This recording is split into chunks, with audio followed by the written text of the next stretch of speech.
When was the point in your life where you decided my soul needs some change?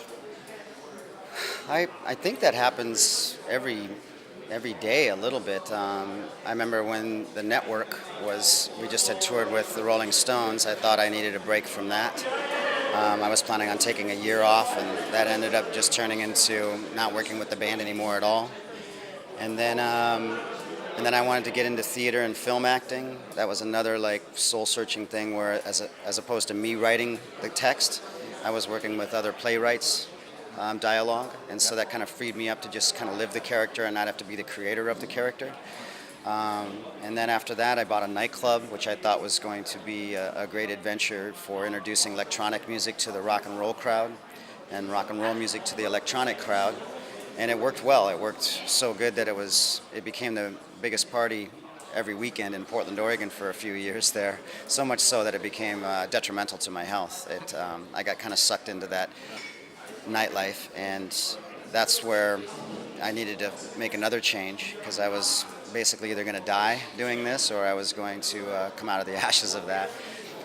My father became ill at the time, right toward the end of my club days, and I had to stay home and take care of him the last few months of his life, and that pretty much sobered me up. After he passed away, I got out of the club, and then I did construction work, building houses for a year, going to school at night, studying architecture.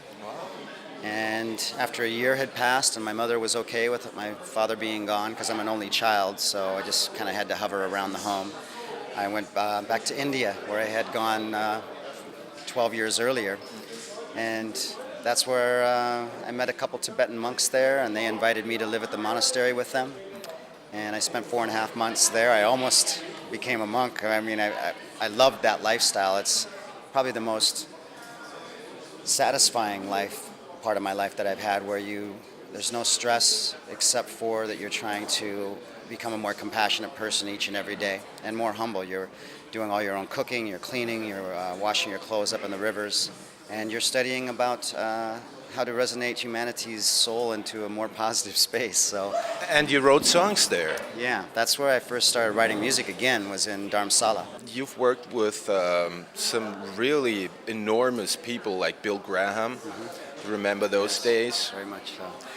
Yeah, Bill was a great mentor in the beginning. He came to see our show up in Portland, Oregon, my hometown, and ever since we met him, we realized that he had seen every band in the world and worked with most bands. He introduced Jimi Hendrix to the scene. He introduced Led Zeppelin. It was the first band he brought them to America first. And he also did a lot of creative shows where he would have Jimi Hendrix open up for the Monkees. He would have Prince open up for the Stones. And so he was a visionary in a lot of ways. Not in a lot of ways, in every way. He has since passed away, as you know. But yeah, that was a complete honor and a blessing to work with him. About 3 months before he passed away, we talked on the phone. And he had just done this film called Bugsy, where he played a gangster in this film. And he was so happy that he was acting again, because that's where he started off before he even started producing shows. He was an actor, right? So that was my last conversation with him, and it was the first conversation I had with him for at least 3 years. So it was a bittersweet, reunion, so to speak. You've worked with one of the commercially most successful producers back then, Bruce Fairbairn. Right. Was that something that record company told you, you have to do this with that guy? No, well, Bruce had done, he had recently done, I think, he'd done Slippery When Wet with Bon Jovi, and then he had done Permanent Vacation, I think, with, Mike Fraser was engineering and not Bob Rock that time. So that was Mike Fraser's first step up. And we had just loved his production of stuff he had done before, and I also knew that he had produced Loverboy's first record, and so I was a fan of his work. But then when we were introduced to him through Polygram and through Derek Schulman, it just made sense. We lived right in Portland, he was up in Vancouver. Seemed like a local Northwest boy, and yet another great man that has passed away as well. Let's talk a bit about your German roots. Could you be specific about that? Well, I don't know much about it because I'm adopted. I'm a quarter German, a quarter Chippewa Native American, and a quarter and half Filipino. So that comes from my mother's side, my birth mother's side. She was half Native American and half German. So I don't know what part of Germany, what my grandfather's you never name found was. out your... No, because she was adopted as well. So she doesn't know who her goodness. parents are. So the story gets quite deep there on that. It was a wild century in Germany. Yeah, exactly. Yeah, there's a lot of immigrants to America, and so we don't know the roots. Did that affect you in any way? Your European kind of roots? I think it does, like on a deep soul level, because I'm always very, very curious about World War II and World War I.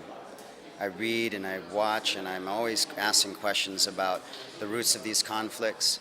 You know, how do these people come out? You know, how does someone like Hitler, who suffered a lot during World War I, come out with this vision and this idea of giving Germany their pride back and getting, you know, a position on the table of all the world countries again? But then he had such a distorted view of how to do it, and not only a distorted view, but for lack of a better word, almost succeeded in this distorted view, which is very, very twisted how that can happen. So I think that everybody has the capability of being a very, very dark person in their life, or what you would call evil. But then we also have that capability to become very compassionate in our lives. So I think we're all capable of being Hitler or Jesus on any one day, depending on how tough that day was. What was it that life taught you? Is there something you could say right now, that's how I see life?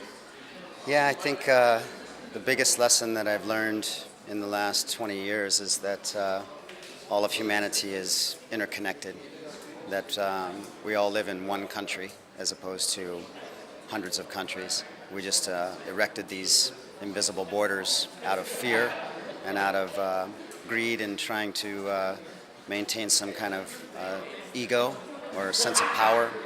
And now that we're melting the polar ice caps, now that we're, you know, slaughtering animals on a mass basis for consumption, and having wars where we're dropping bombs on people from pilotless planes, that we've kind of lost sight of how we're interconnected. So that's my hope, is over the next, coming back to music, was to just remind people of that, but more importantly, remind myself of that, I guess. If people like freaking out, wow, Dan Reed, but would you go on a monster tour?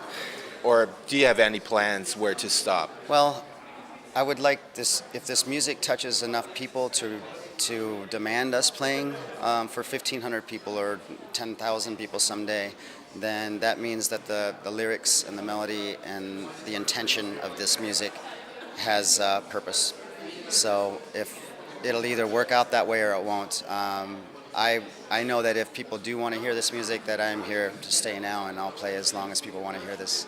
And I plan on writing new records over the next few years for sure. MULATSCHAG!